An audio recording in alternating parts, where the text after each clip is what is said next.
There's leprechauns, unicorns, and the Black Mafia. Oh, come on, man.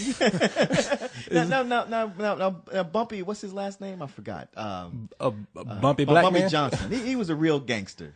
Okay, apparently all these are real gangsters. I'm just saying. It's based on a real story, but But this isn't even the first movie about him. But apparently so is the Loch Ness Monster. I'm just saying. There's a Loch Ness Monster Mafia? Oh, you never heard of him? Dude, I totally want in on that. I thought the Black Mafia was called Gangstas. Yeah, see, no, I'm just kidding. I mean, yeah, I 50 Cent and DMX. You Yeah. never heard those guys? Oh yeah, but those, that's not a mafia. Those are just those are rappers. What rapper is a real gangster these days? Those guys got mansions in the suburbs. Please, Until you so do shoot gangsters. someone, until you actually know how to hold your gun up right, you're not a real gangster. That's all there is to it. no, and I'm just joking around. I mean, honestly, I never heard the story before. This guy that Denzel Washington is playing. Apparently, there's a good reason for that, though, because he didn't want you to. The guy in this movie who Cuba Gooding Jr. plays was famous. Everyone knew about that guy. And he's barely in the movie because he's all like, yo, what's up? I'm a mad daddy pimp gangster. It's funny because he dressed the way white guys dress on Halloween when they're trying to be pimps. Exactly. But this was the 70s, so. Right. You know, Yeah, to be fair, that's was the origin. 70s, Yes, right? That's the 70s was like Halloween. But actually. but the guy this guy who everybody at that point knew about, who was a famous black gangster, Denzel Washington's character Frank Lucas was the real power behind the scenes. He was the guy who was bringing all the heroin into Harlem, and nobody knew it because the boy was good. Yeah. Now, that good segue into that. What the story is about. Apparently, Frank Lucas is a guy who mentored under another gangster, this guy named Bumpy Johnson, played by Clarence Williams III, who doesn't have a crazy afro this time. and I thought that guy was dead. Yeah, I did There's too. no killing him. I know. Yeah, I think he was a ghost in that movie.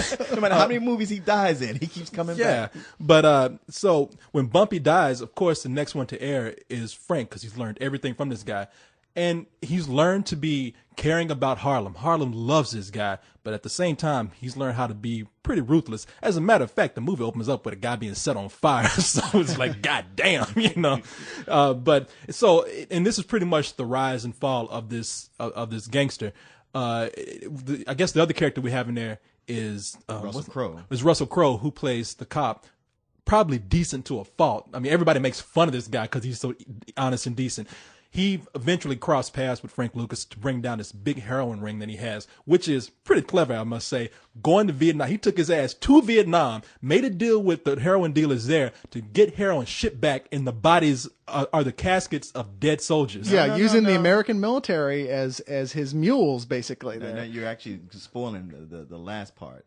That's not really. They say this in every synopsis. I mean, this is known about this guy. Okay. Yeah, he wasn't using the caskets at first. He was just having it just the soldiers themselves. Right. Because the soldiers are over there getting high all the time. He just paid them an extra grand. An extra 100,000, and they were glad to bring him his cut. And think about the guy. I mean, what balls? This is the middle of the goddamn Vietnam War, and he just says, "You know what? I know a guy in Bangkok who can hook me up with someone." It's like, okay, I need you to take me to the guy who actually is the warlord in charge of growing all this stuff who our American troops are fighting against. And sure enough, hey, man, you want to make a deal? Yeah, that sounds great. Yeah, like, wow, dude. You're like, I could never even imagine having balls that size. He's got to carry those things around in a wheelbarrow. Jesus Christ. Yeah, that guy's like, you look just like Denzel Washington. Sure, I'd make a deal with you. So you love the movie. Dude, I so love this movie. I mean, come on, what is not to love about this? First of all, it's directed by Ridley Scott. And when Ridley Scott is on, the man is on. And this is one of his on movies. This movie is actually, I put it up with one of the top 5 American crime films of all time. I hold this with Goodfellas. I hold this with Scarface. I hold this with The Godfather. This movie was incredible. I was on the edge of my seat the whole time. You couldn't take the smile off my face with a sandblaster. I was so loving this movie. And we've tried. Yeah, and you were on heroin at the time yourself, so I mean, that's explainable. Now, do you feel this way, that it is actually one of the top 5 gangster movies out there? You know what? I don't know, because I think I fall somewhere probably in between these two guys, and maybe even a little bit more like Cyrus, where I thought this was a really good movie. The acting is incredible, such great characters, and I love the plot, and it's based on a real story, and yet there was something missing to really pick me up and smack me around the way Goodfellas did, or even Casino. I mean, I can't tell you what it was. Almost like at times it was like just kind of, maybe it wasn't hitting the points I wanted, didn't have the high notes. At the same time, it's an awesome movie. It's one of the best movies I've seen this year. I think this was a really good movie. it's the main thing for me though is that, like I said, except for the very end, which I can't say anything about, but I was very satisfied with the way they decided to go with it. But except for that, it just kept not quite reaching any peaks for me. It was like a lot of this I've seen before. Not, it's not so much that it's just carbon copied. It's just the basic setup. We've seen this before. We've seen the cop who's like the super good cop, but nothing else in his life works out because of it. Like his wife is going to leave him, and most of the other cops don't like him, but he just insists on doing the right thing. We've seen this character before. We've seen this type of gangster before. The guy who rises to the top and is like really good at what he does because he's doing stuff different than all the other guys are, and the other gangsters all hate him, but you don't care because he's too mad skills. Well, yeah. I mean, it's like the Pablo Escobar story that everybody seems to want to make, except, okay, here it is. It's Denzel Washington. Well, that's the thing about this movie is that, now take the fact that I am black out of this. I will say that the thing that probably sets this movie apart from other gangster movies is that it is told from the black perspective. And apparently I don't know how much they exaggerated, but apparently this is a true story that we've never heard of. So we didn't even know this. Is this a remake of an Eddie Murphy movie? No. What does that even mean? Come on, man. It doesn't have the accuracy of Harlem Nights. I mean, if this was a remake of if this was a remake of an Eddie Murphy movie, it would be like a fat gangster. It'd be Eddie Murphy in a fat gangster suit. Oh God, please no, not. Shh, God, he's listening. It would be like the God Mama or something. Eddie Murphy would insist on playing everybody's role. Yeah, exactly. I swear to God, if we see Eddie Murphy dip his fingers into gangster movie, then I'm just that's it. I quit. Can I just say a couple of good things and bad things about this movie? Sure. For me, I don't even say real bad. I mean, because the movie is good. The movie's very good, actually. I mean, really, out of all the stuff we've seen this year, how can you not say that this is not one of the better movies we've seen? Looks great. The acting, I mean, Russell Crowe and Denzel Washington, two of our best. I mean, needless to say, great acting. A bunch of cameos by rappers, other smaller actors we haven't seen in a while, turning really good performances. I mean, really, Scott should be commended for that, because I've seen these guys in some other movies where they weren't so good. Cuba Gooding Jr. Exactly. He gave us Cuba back for a few brief moments. We actually got to enjoy Cuba acting again. Well, he had nowhere to go but up, man. No, this is true, but it took me back to the days when we used to see Cuba Gooding Jr. on screen and go, oh God, I love this guy. Plus, it reminded us it was Halloween time, because it's just like watching every other guy when they play exaggerated pimp. Yeah, exactly. But for him, any movie without a talking dog in it is a step up. Or where he's pretending to be gay or something. Yeah. But I tell you, I think the thing that didn't really, and this is probably for a lot of the movies, this is a minor thing, but for this movie, it was a big thing for me. The music just didn't set the right mood for me. A lot of it to me sounded like cop show music. And that's just me. I'm not expecting anybody else to agree with me or anything. I'm just saying, for me, it was like that. Where you mentioned other gangster sagas or gangster epics, where if it's in a certain period, they really take you to that period. It was certain parts in this movie where I felt like I wasn't really transported to that period enough. See, it's funny. I felt transported almost for the same reason you didn't, because there are times when there's scenes of the cops driving around and he got the stock of the footage. I mean, just the way the film looked just right. It had such a feeling. It had such that same feeling of watching those cop shows from the 70s. And I was like, damn, this really makes me feel like it's back at that time. Oh, yeah. When Across 110th Street comes on, dude. But see, that was one of the best uses of soundtrack. That took me there. But that was like a high point musically in the film, where that just comes on. Me and Martin look at each other. Me and Leon look at each other. We're both nodding our heads, and we both realize that we're both nodding our heads to the song. But at the same time, I mean, I'm glad they didn't go overboard with the soundtrack. You know, I'm glad like Denzel Washington wasn't going to get a hamburger and they're like, Boogie Nights. They didn't get all Quentin Tarantino on it. No. Yeah, exactly. No. I mean, how awesome was Ruby Dee in this movie? Who was Ruby Dee, by the way? She was his mother. She's great. She was the only old black woman in the movie. Like I said, there's so many good things about this movie. I'd have a hard time saying, "Oh, this was bad," because there isn't really anything you can say. It's just I have a hard time saying about anything, "Oh, this was fantastic." Well, they're pushing for this to be like an Oscar movie, and they're kind of pushing too hard. I think just let the movie be. Same way with B movie. You know, if I'd gone into it with less expectations, I might have actually felt better about it. Yeah. Right. Well, you know what? To me, like the second half of this movie had almost a 3:10 to Yuma vibe to it, especially the closer it gets toward the end. Well, I mean, I see where you're coming from with that. That's what I actually love about this movie. The thing that draws me in the most is the fact that here are two characters, a cop and a criminal. And we've seen this head to head how many times before? 1 billion, right? But this time we love the criminal just as much as we love the cop.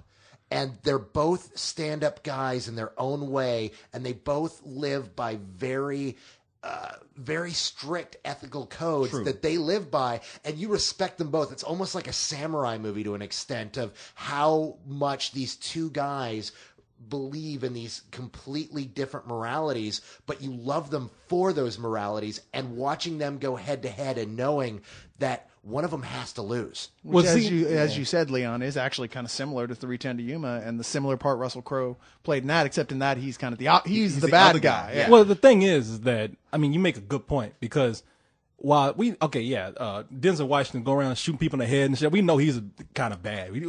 He has his faults. But they had it coming. He had his faults like murder. But he never shoots anybody that doesn't have it. No, but they were all bad. Yeah, exactly. But the thing is that Russell Crowe's character, he's pretty flawed himself. I mean, the guy is ruining his family life. Yeah, he's a sleazoid cheating husband who we see with how many girls in the movie? And as they point out, has one point of honor. but that He doesn't cheat on the law, but he fucks up the whole rest of his life left and right. Yeah. But that's what's so great is neither of these guys are truly pristine, but both of them have such solid ethical codes. We as audiences just fall in love with them both and respect them. Now, here's an important aspect to the movie right here. Black don't crack, but Denzel Washington, damn. I mean, is this guy, what's he doing? I mean, is he a robot? Is he putting on like a rubber face or something? Because this dude ain't aging. He drinks the blood of virgins to stay young. I mean, exactly. I mean, is he wearing like an afro toupee or something? Because he hasn't changed in the last 30 years. No. And this dude must be like, what, 78 now? No, he's 50. Oddly enough, this is what's weird. He's 53, which he was born like a few months either before or after Jerry Seinfeld. Like, they're both the exact same age. Damn. And they're both going head to head this weekend. They're both 53 years old. Black people use Botox just like white people. Just you can't see the lines as well. I don't believe that. Black people don't use Botox. They take like chicken grease and put it in there. And I believe that's what that boy is doing, because damn, I mean, I truly do want to be Denzel Washington now. You got to give it. You always got to give it to him. But here he is. He's playing pretty much like the villain of the piece, and you root for him the whole time. You don't want him to get caught. Well, it's his he has movie. strung out the whole black community on this heroin, but you like him because, well, at least he gave him the good shit. Right. Yeah, his whole the fact that he wins you over with his whole moral code of, I'm going to offer a better product at half the price than the white community's offering them, and you're kind of like, yeah, which is ironic because right. the reason heroin, in the first place that this whole problem started with Russell Crowe deciding, I'm going to find out who's doing this, is because his partner like ODs on the stuff, and he only ODs because nobody expected shit to be pure back then. Once you get used to it, well, hell, that's great. That's the ideal, isn't it? I mean, actually, the movie makes a strong point underneath what it's saying for legalization throughout the whole thing. No, and it's like a lot of these problems that Denzel Washington is kind of talking about wouldn't even be there if it was legalized. Not to mention the number one point of the film, the corruption in the police force. Well, that's the thing. I mean, the cops are the real gangsters in this movie. Oh, yeah. I mean, they're you get the right real down to scumbags, the real evil guys. Speaking of scumbags and great acting. With Josh Brolin? Where the hell was Josh Brolin hiding? Man, this year is he incredible. Apparently behind your couch with a knife, from what I hear. If there's a script out there and they say we need asshole for this script, then they get Josh Brolin, because that's all he plays these days. Yeah, but between this and No Country for Old Men, man, is he good. No, he's great. He is just, I mean, he is so despicable in this, but in such a way that it's just like, every time he walks on screen, you're like, oh, I hate this guy, but you're supposed to, and it's great. As a matter of fact, I don't like Josh Brolin. He's been playing so many of these kind of characters. If I ever see him, I'm gonna be like, man, you an asshole. Oh, come on, man, come on. He was the big older brother in the Goonies. Go back. That was him? That was him. Go back to that solid heart of the Goonies. Damn, that motherfucker's got old. Dude, the Goonies was like 21 years ago. You got old. He's no Denzel Washington. No, he ain't no Denzel Washington. In fact, I think Josh Brolin is who Denzel Washington turns into at night before he goes to bed. Hey, man, when Denzel Washington was Josh's age, he was making Virtuosity with Russell Crowe. So one thing I thought was funny was how Denzel Washington was just so cool. up until somebody really fucked up. Yeah. And then he turned into pretty much you when you haven't slept. Screaming at people, slapping around. Get the fuck out of my house. It's a $25,000 alpaca, motherfucker. You love that shit. Simple Simon motherfuckers. Oh, I love that. Motherfucker, No, that was awesome. that was a point. I was thinking, damn, is Denzel Washington on his own shit? 'Cause he just flipped. I mean, he brought back Training Day into this movie. Well, no, that's what's so. I mean, he did, but he didn't. He is not riffing on Training Day here. He is going off in a whole nother direction, creating a whole new badass motherfucker. He's one of the finest actors we have today. He really is, and so is Russell Crowe. The problem being, a lot of people knowing that and expecting to see that are in for heat because they're in the movie together for all 5 minutes. Yeah, they trying to make it sound like Russell Crowe and Denzel Washington together again since Virtuosity. And first of all, Virtuosity sucks. I don't even know if I want to see this shit. But don't you fuck with Virtuosity. I will motherfucker. fuck with Okay, Virtuosity. you're the guy who likes Virtuosity. You can stop put that it. on your Stop resume. Yeah, please don't. I mean, I like the way you act like I'm the only one who doesn't like Virtuosity. Yeah, even those two guys don't like Virtuosity. Yeah, they'll admit it. Yeah, they have. They are doing it in their interviews, laughing about how bad it was. No, they were like, you mean we did that piece of shit? And they're like, yeah. It's like, remember when you spit on me, Russell? No, I honestly got to say, the only reason why I always held Virtuosity, close to my breast was because it had this really cool actor in it who was the villain, who I was like, dude, this guy's going to be the next big thing. Yeah, but he's made that's that Russell villain was Crowe. Russell Crowe, and he's made good movies after Yeah, that. no. So you don't I'm have just to giving you a rely. hard time on. I just threw that out there, and you guys jumped on me like I. Of course, we're gonna jump on you because you were the only like- person on the planet that likes Virtuosity. Of I course, don't we're gonna, like This Virtuosity. is not us jumping on you. This is an intervention. That's exactly because you like that guy he grew up with. And like he wins the Academy Award. He comes home with he like, hey Russell, remember that time you made Virtuosity? You won't let him live it down. Like, Fuck, come on. So, dude, I won a couple of Oscars. All right, so Yeah, this is but going you long made right that here. crappy All right, movie. let's wrap this up. All right, so I give this movie full price. I mean, regardless of whatever kind of flaws I had with it, is one of the better movies I've seen this year. Yeah, I mean, I do agree with you. It's not for me in the top 5 gangster movies, but it is one of the better movies this year, and it is full price. I will say it's in the top 5 of all black gangster movies. I don't know. Well, there's only like 2, right? Exactly. There's this and Harlem Nights. no. There's that one where Lawrence Fishburne played Bumpy Johnson. Yeah, Bob. Jack of all cities. No, God. God damn it. Jack of all Begin with an cities. H. Was it? Wait, Hoodlum. New Jack City. Hoodlum. New Jack City. Yeah, it's Oh, of course, it's Hoodlum. New Jack City. Yeah, I was Hoodlum. gonna say, yeah. But we're New talking Jack City, Hoodlum, the gangster Hoodlum. movie. Hoodlum. With Tim Oh, Roth yeah, and- yeah, and yeah. and Harlem Morpheus. Nights. Okay, well that's 5. Okay, well, wait a minute. Let's go through this and name them now. What Okay, is it? Hoodlum, New Jack City. New Jack City, Harlem Nights. There's got to be something else. Wait, what? Bebe's Kids? That can... Bebe's Kids. Okay, I was gonna say it was one with Mario Van Peebles, but that was New Jack City of God. No, they don't count as black people. Those are Brazilian. Those ain't real black people. Yeah. But- Those ain't those are real wannabes. black so see, we people. got only 4 black movies, only 4 black gangster Oh, movies we whoa, can name. whoa. What about Idlewild? No, that movie. Now, don't- that's a black It's gangster a black film. gangster movie. It is definitely a black gangster movie. Come on, what are you you're upset oh, about oh, Idlewild, but so not what- Harlem Nights? What do we have to start pulling out Petey Wheatstraw or Black Godfather? No, we don't have to go that there far. you Hell go. Up in Harlem. Okay, we got our 5 gangster movies. This was definitely in the top 5 of all black gangster movies. What do you give?